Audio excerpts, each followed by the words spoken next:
हमारे वीडियोस मसीहियों को ये समझाने और बताने के लिए बनाए जाते हैं कि प्रभु यीशु मसीह का दूसरा आगमन बहुत ही शीघ्र है और कैसे एक मसीही व्यक्ति को अपना जीवन बाइबल के अनुसार बिताना है।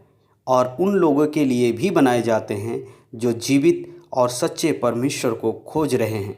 किसी व्यक्ति या धर्म की आलोचना करना हमारा उद्देश्य बिल्कुल भी नहीं है।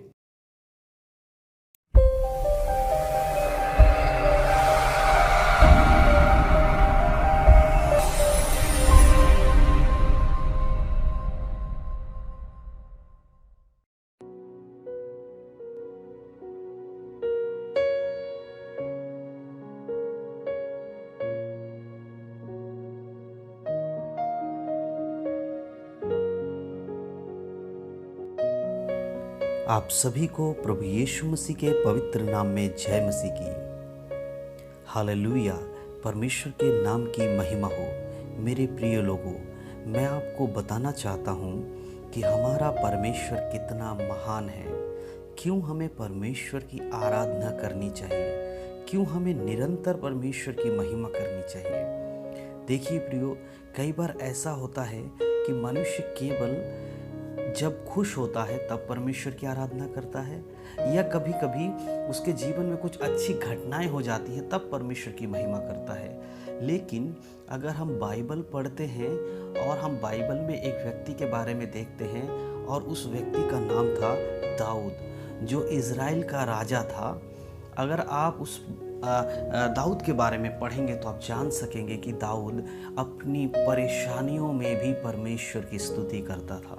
दाऊद उस समय भी परमेश्वर को महिमा देता था जब उसके जीवन में दुख और मुसीबतें थीं। प्रियो, मैं क्यों ये सारी बातें आपसे कह रहा हूँ? हमारे जीवन में परमेश्वर का जो स्थान है वो हमेशा एक समान होना चाहिए।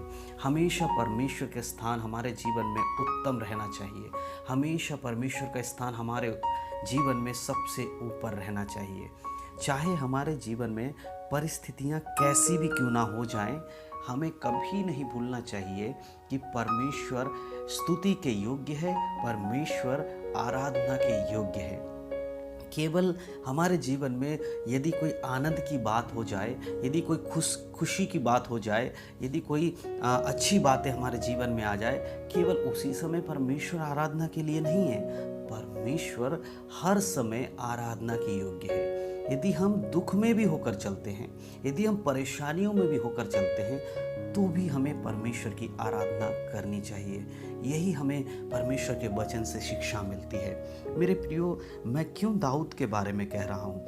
दाऊद एक ऐसा व्यक्ति था जिसके जीवन में बहुत सारी दिक्कतें आईं, बहुत सारी मुसीबतें आईं। वो राजा बनने के बाद भी अपने सिंहासन तक नहीं पहुंच सका। बहुत सारी उसको दिक्कतों का सामना करना पड़ा। यहाँ तक कि उसके खुद के संतान, जो उसके बच्चे थे, उन्होंने भी उसको बहुत दुख और तकलीफ दी। फिर उसके मध्य में भी दाऊद हमेशा परमेश्वर की महिमा करता रहा। और वो जब परमेश्वर की महिमा करता था तो दाऊद ये नहीं सोचता था कि वो एक राजा है। मेरे प्रियो, दाऊद इज़राइल का राजा था।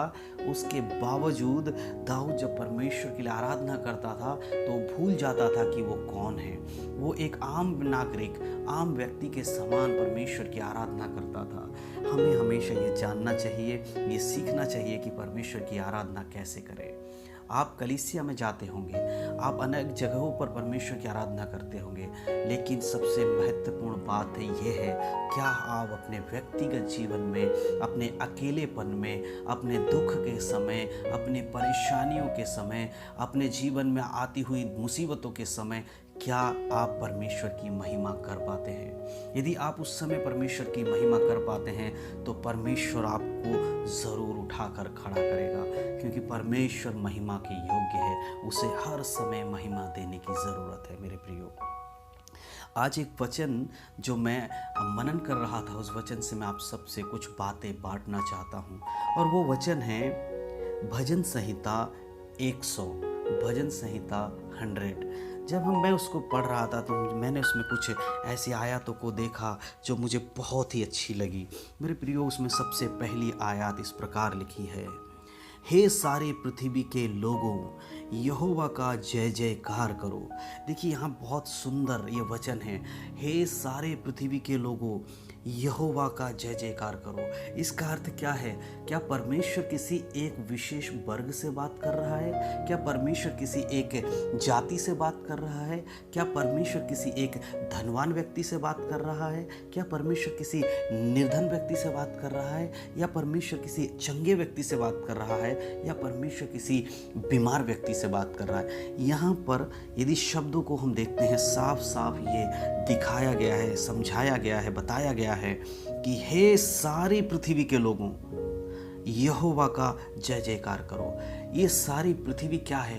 परमेश्वर के लोगों से भरा हुआ है। ये सारी पृथ्वी परमेश्वर के लोगों की है।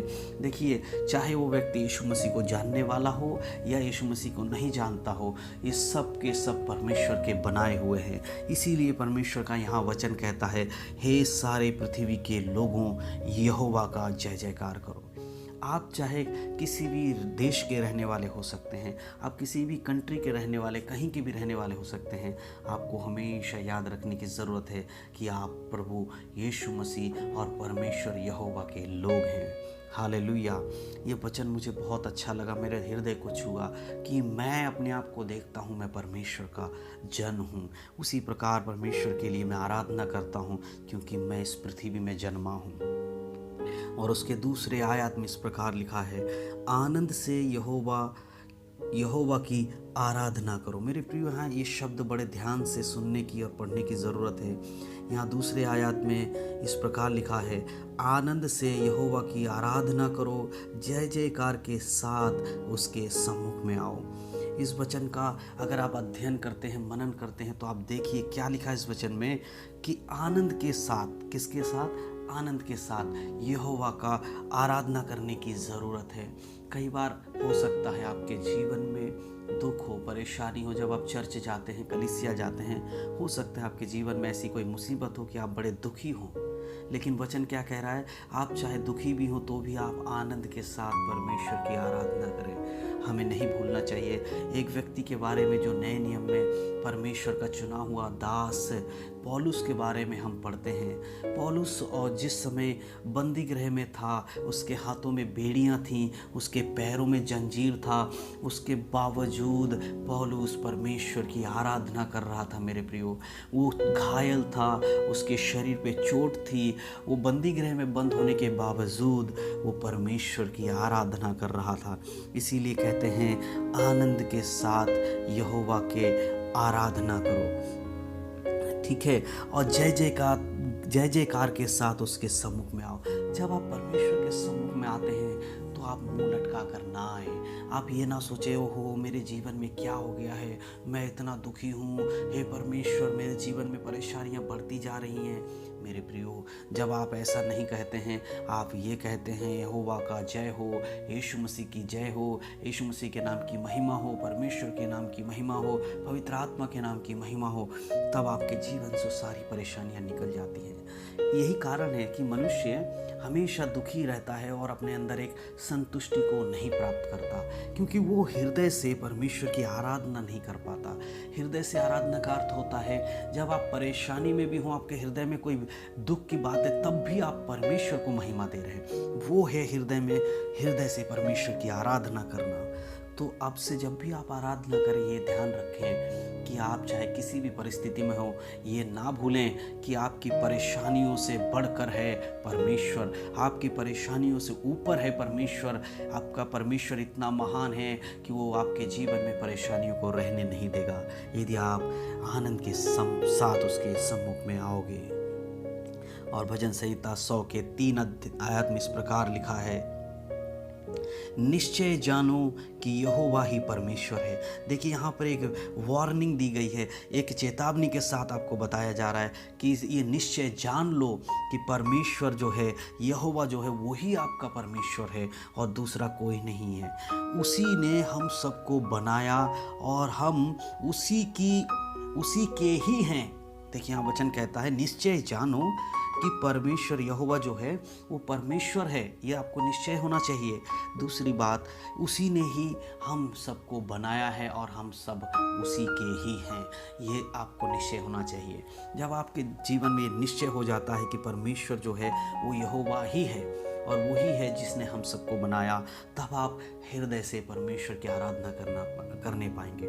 मैं एक उदाहरण देता हूँ। आप अपने पिता के बारे में अच्छी बातें बोलते हैं। आप जब कहीं जाते हैं तो अपने पिताजी के बारे में बड़ाई करते हैं, और ये अच्छी बात है कि आप अपने पिताजी की आदर करते हैं, लोगों के सामने उनके बारे में बात करते हैं। क्या आप दूसरे के बारे में ऐसा कह पाएंगे? बहुत कम हो पाता है कि हम दूसरे के बारे में कुछ कह पाते हैं, बड़ाई कर पाते हैं। लेकिन अपने रिश्तेदार, अपने भाई बंधु, अपने माता पिता के बारे में हम बड़ाई कर पाते हैं। क्यों? क्योंकि हमें निश्चय है कि वो हमारे हैं, ठीक है, इसीलिए हम कर पाते हैं। तभी आप, इसीलिए हम जब ये निश्चय कर लेते हैं कि परमेश्वर यहोवा ही हमारा परमेश्वर है, उसी ने हमें बनाया है, तब हम परमेश्वर की महिमा को कर पाते हैं। मेरे प्रियो, कितना अद्भुत वचन है। आज परमेश्वर हम सबसे बात कर रहा है। और उसके आगे 3 आयत के आगे जब हम पढ़ते हैं, तीसरी आयत में इस प्रकार और भी एक चीज़ लिखी हुई है कि हम उसी की प्रजा हैं और उसकी चराई की भेड़ें हैं। देखिए परमेश्वर कितना अच्छा हमें एक वायदा और कितना अच्छा एक सौभाग्य दे रहा है कि हम परमेश्वर की प्रजा हैं। मैं एक उदाहरण देता हूँ, आप समझिए, संसार में सबसे एक शक्तिशाली राजा है, और भी बहुत सारे राजा हैं, लेकिन एक राजा जो है वो सबसे शक्तिशाली है। जब आप उस राज्य के निवासी होते हैं तो आपके अंदर कितनी आत्मविश्वास होती है, कितना ज़्यादा आप अपने आप को शक्तिशाली समझते हैं। बाकी सबसे अधिक आप अपने आप को शक्तिशाली समझते हैं, क्योंकि आपका राजा सबसे ज़्यादा शक्तिशाली है। उसी प्रकार यहाँ लिखा है कि हम उसकी प्रजा हैं, परमेश्वर की जो सर्वशक्तिमान है, जो सबसे ज़्यादा शक्तिशाली है, और हम उसी की चराई की भेड़ें हैं। हमें चराने वाला कौन है? परमेश्वर है। हम उसकी चराई की भेड़ें हैं। एक गांव में एक प्रधान है और बहुत सारे लोग हैं। जब प्रधान की जो भेड़ें होती हैं, अगर किसी के खेत में चली जाएं और अगर कुछ नुकसान हो जाए तो लोग क्या करते हैं? प्रधान को जल्दी से कुछ कहते नहीं है, क्योंकि उनको मालूम है कि ये प्रधान की भेड़ें हैं। वो आराम से उस भेड़ों को अपने खेत से निकाल देते हैं, लेकिन लड़ने के लिए नहीं जाते हैं। लेकिन किसी कमज़ोर का अगर भेड़ें किसी खेत में चली जाए तो वो लड़ने के लिए चले जाते हैं। उसी प्रकार हम परमेश्वर की भेड़ें हैं। जब शत्रु यानी कि शैतान हमारे विरोध में आता है और हम जब शैतान के खेतों में घुस जाते हैं और शैतान के सारे कार्यों को विफल करते हैं जो उसने दूसरों को नुकसान पहुंचाने के लिए लगाया हुआ है, तो वो शैतान हमसे डरता है। क्यों? क्योंकि हम सर्वशक्तिमान परमेश्वर की भेड़ें हैं, हमारे ऊपर हाथ नहीं रख पाता। देखिए एक चीज़ आप समझिएगा, मैं जो चीज़ कहना चाहता हूँ उसका गलत मतलब आप लोग मत निकालिएगा, गलत मत सोचिएगा। कोई मनुष्य का उदाहरण नहीं ले रहा हूँ मैं, शत्रु यानी कि मैं शैतान की बातें करता हूँ। जब भी मैं शत्रु शब्द का उपयोग करूँ, आप समझ जाइए कि मैं शैतान के विषय में कह रहा हूँ। तो परमेश्वर का अगला वचन भजन संहिता 100 का 4, उसमें इस प्रकार लिखा, उसके फाटकों से धन्यवाद और उसके आंगनों में स्तुति करते हुए प्रवेश करो। जब हम परमेश्वर के फाटकों में जाते हैं, जब परमेश्वर की उपस्थिति में जाते हैं, जब हम कलीसिया में जाते हैं, तो हमें कैसे जाना चाहिए? परमेश्वर तेरा धन्यवाद हो, परमेश्वर तेरे नाम की महिमा हो, परमेश्वर तूने हमें जीवित रखा है, परमेश्वर तूने हमें हर एक आशीष को दिया है, परमेश्वर तूने हमें शत्रुओं के मध्य में जीवित रखा है, तेरे नाम की महिमा हो। इस प्रकार धन्यवादित हृदय के संग हम कलीसियाओं में जाएं, यही हमारे लिए एक आत्मिक सेवा भी है।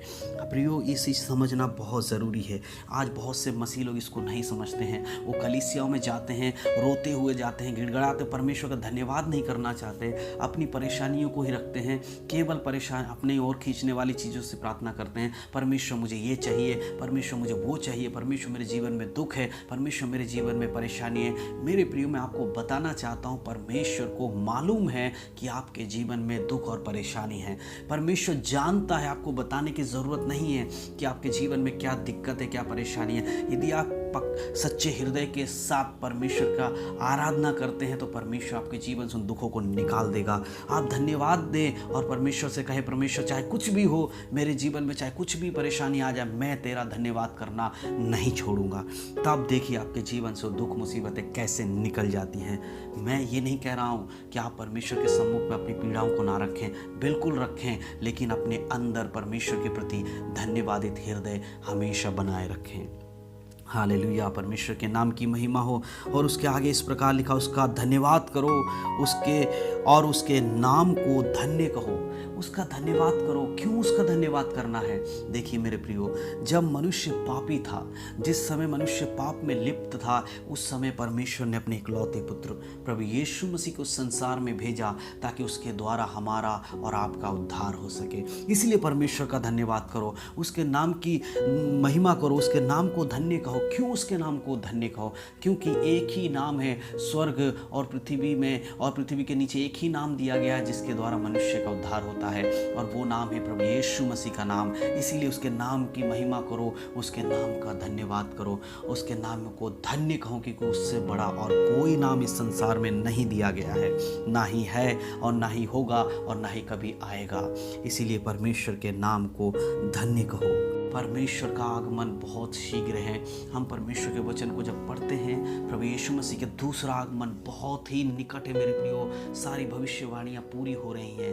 देखिए आज के समय में भविष्यवाणियों के अनुसार जाति जाति के लोग एक दूसरे पे चढ़ाई कर रहे हैं, भाई भाई के विरोध में बातें कर रहा है, देश देश के विरोध में युद्ध करने की बातें कर रहे हैं। ये सारी चीज़ें क्या है? प्रभु यीशु मसीह के आगमन के लिए संकेत है मेरे प्रियो।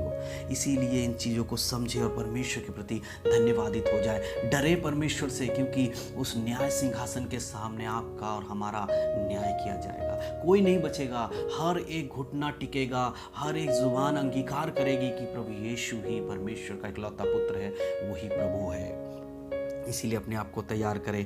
और उसके आगे वचन में भजन संहिता 105 में लिखा है, क्योंकि यहोवा भला है। क्यों धन्यवाद करना चाहिए हमें?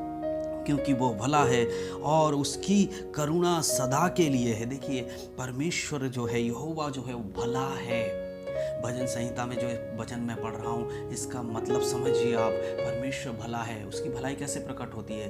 परमेश्वर की भलाई यूहन्ना रचित सुसमाचार उसके 3:16 में लिखा है, क्योंकि परमेश्वर ने जगत से ऐसा प्रेम रखा कि उसने अपना इकलौता पुत्र दे दिया, ताकि जो कोई उस पर विश्वास करे वह नाश न हो परंतु अनंत जीवन को प्राप्त करे।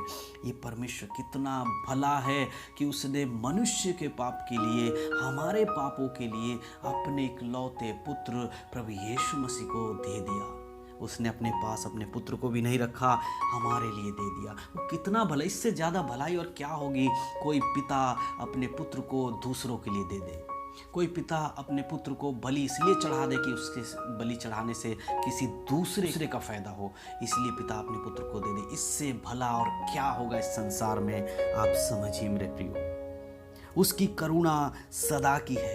वो कभी ऐसा नहीं है कि प्रभु यीशु मसीह आज से 2000 साल पहले आए थे, वही उसी समय परमेश्वर की करुणा हुई, आज नहीं होती। उसकी करुणा मेरे प्रियो सदा के लिए है। उसने इस पृथ्वी के लोगों से सदा के लिए प्रेम किया है, एक दिन या 2 दिन के लिए नहीं प्रेम किया है। वो जगत की उत्पत्ति से लेकर जगत के अंत तक और स्वर्ग में जाने तक परमेश्वर एक समान है। उसमें कभी परिवर्तन नहीं आएगा। वो कभी बदलने वाला परमेश्वर नहीं है। वो निरंतर एक अटल रहने वाला परमेश्वर, वो सदा के लिए भला है, सदा के लिए करुणामय है, सदा के लिए दयावंत है। वो कभी भी आप अपने वायदे को भूलता नहीं है।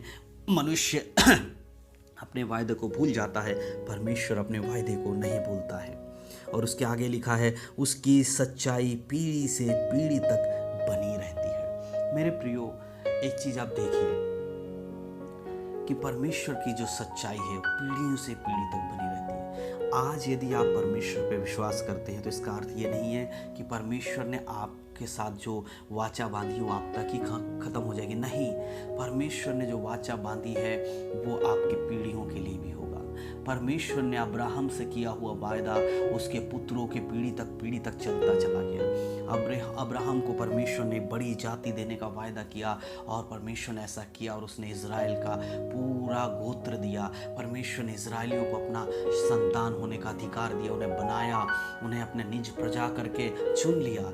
ये अब्राहम से किया हुआ वायदा था परमेश्वर का, लेकिन वो पीढ़ी तक चलता चला गया। और आज भी परमेश्वर का वायदा उसी रीति से से चल रहा है। हम भी उस अब्राहम की संतान कहलाते हैं विश्वास के कारण, क्योंकि अब्राहम विश्वासियों का पिता कहलाया। तो ये पीढ़ी दर पीढ़ी चलता है। यदि आज आप विश्वास करते हैं कि परमेश्वर आपका उद्धार करता है, परमेश्वर यीशु मसीह आपका उद्धार करता है, तो आपकी पीढ़ियों पर भी यही असर होगा। वो लोग भी आपके द्वारा आशीषित होंगे, वो लोग भी आपके द्वारा उद्धार को प्राप्त कर पाएंगे। मेरे प्रियो, मैं क्यों आज इस वचन को आप सबसे कह रहा हूँ? आज बहुत कम हो गया है परमेश्वर के लोगों के अंदर परमेश्वर के प्रति एक धन्यवादित हृदय के साथ उसके उपस्थिति में आना। बहुत कम लोग हैं जो परमेश्वर के सम्मुख में आते तो हैं, आराधना तो करते हैं, चिल्लाते तो हैं, सब कुछ करते हैं, लेकिन धन्यवादित हृदय के साथ बहुत कम लोग परमेश्वर के सम्मुख में बैठ पाते हैं। मैं देखता हूँ कि कलीसियाओं में लोग आराधना करते हैं, बहुत चिल्लाकर आराधना करते हैं, आनंद के साथ आराधना करते हैं, लेकिन जब उन्हीं लोगों के जीवन को कभी कभी मैं बहुत गहराई से देखता हूँ तो मुझे कभी भी ये नज़र नहीं आता है कि परमेश्वर के जो प्रेम उनके हृदय में है। क्योंकि कलीसिया में 2 घंटे 3 घंटे तो बहुत चिल्लाते हैं, बहुत पसीने बहाते हैं, बहुत घुटने पे आ जाते हैं, लेकिन उनका व्यक्तिगत जीवन अगर देखा जाए तो उस व्यक्तिगत जीवन में कोई भी परमेश्वर के महिमा के योग्य कार्य दिखाई नहीं देता। वो कलीसिया से बाहर आने के बाद अपने संसारिक कार्यों में लग जाते हैं, उनके मुंह से गालियां निकलती हैं, उनके जीवन से बुरे कामों को पूरा करते हैं और कलीसिया में जाके परमेश्वर की आराधना करते हैं। तो मेरे प्रियो, मैं आपको बताना चाहता हूँ, ऐसा करना ठीक नहीं है। परमेश्वर हमेशा एक समान है, इसीलिए आप भी परमेश्वर के सम्मुख जैसे रहते हैं, परमेश्वर से बाहर जब परमेश्वर के संगति से आप दूर जाते हैं, यानी कि संसार में जाते हैं, तब भी आपको उसी प्रकार रहना है। तभी आप एक अच्छे और पवित्र विश्वासी के जीवन को जी पाएंगे। अपने जीवन को संतुलित करें, जैसे परमेश्वर के सम्मुख रहते हैं वैसे ही संसार में भी रहिए, पवित्र जीवन बिताइए और परमेश्वर का धन्यवाद कीजिए। कभी मत भूलिए कि परमेश्वर ही आपका एकमात्र परमेश्वर है, यीशु मसीह ही आपका इकलौता उद्धार करता है, यीशु मसीह के द्वारा ही आपका उद्धार हुआ है, ये आप कभी ना भूलें। जब इन चीज़ों को आप याद रखते हैं अपने जीवन में, बीते समय में बहुत सारी घटनाएं आपके जीवन में हुई होंगी, आप उन सारी घटनाओं को याद करें तो आपको याद आएगा कि परमेश्वर ने कैसी कैसी परिस्थितियों में, कैसे कैसे मुसीबतों में आपको बचाया है। जब आप अपने पुराने चीज़ों को याद रखते हैं तब आप हृदय से परमेश्वर का धन्यवाद कर पाएंगे। हालेलुया। मैं एक घटना बताकर समाप्त करना चाहता हूँ। देखिए, अब्राहम के जीवन में परमेश्वर ने बुढ़ापे में एक संतान दिया, ठीक है, और उस बुढ़ापे की संतान को परमेश्वर ने एक बलि चढ़ाने के लिए भी अब्राहम से कहा। अब्राहम ने कैसे परमेश्वर के सम्मुख में जाकर अपने पुत्र का बलि चढ़ा दिया। अब्राहम चाहता तो कह सकता था, परमेश्वर 100 साल की उम्र में तूने एक पुत्र दिया है और अब बुढ़ापे का जो मेरा सहारा तू कहता है इसे बलि चढ़ा दे। लेकिन अब्राहम जानता था, अब्राहम ने ऐसा नहीं कहा। अब्राहम को विश्वास था कि जो परमेश्वर 100 वर्ष की उम्र में मुझे संतान और एक संतान के रूप में पुत्र दे सकता है, वही संतान अगर मेरा पुत्र मर भी जाएगा तो जीवित कर देगा। तो जब आप पुरानी चीज़ों को याद रखते हैं ना मेरे प्रियो, कि परमेश्वर ने किस किस परिस्थितियों में आपकी सहायता की है, तो आने वाले परिस्थितियों से आप कभी नहीं घबराएंगे। आपको विश्वास होगा कि परमेश्वर उन परिस्थितियों में भी आपको उठाकर खड़ा करने वाला सामर्थी परमेश्वर है। मेरे प्रियो, इन वचनों के द्वारा परमेश्वर आपको आशीष दे। मैं विश्वास करता हूँ कि आज का ये वचन आपके जीवन में बहुत आयत का कार्य किया और परमेश्वर के वचन के द्वारा आपने बहुत कुछ सीखा है, क्योंकि परमेश्वर स्वयं अपने लोगों से बातें करता है, क्योंकि आप परमेश्वर की चराई की भेड़ें हैं। इसीलिए वचन आपके जीवन में ज़रूर फल लाएगा और आप आशीषित होंगे और उसके राज्य में बने रहेंगे। मैं धन्यवाद करता हूँ परमेश्वर का कि उसने मुझे अपने वचन को बोलने के लिए इस्तेमाल किया। मैं निमेश कुमार आप सबको फिर से प्रभु यीशु मसीह के नाम में जय मसीह की कहता हूँ। आप सभी का धन्यवाद। प्रभु आप सबको आशीष दे। यीशु मसीह के नाम से आप सब आशीषित रहें और उसके राज्य में प्रवेश करें। परमेश्वर के नाम की महिमा हो। आप सभी को जय मसीह की।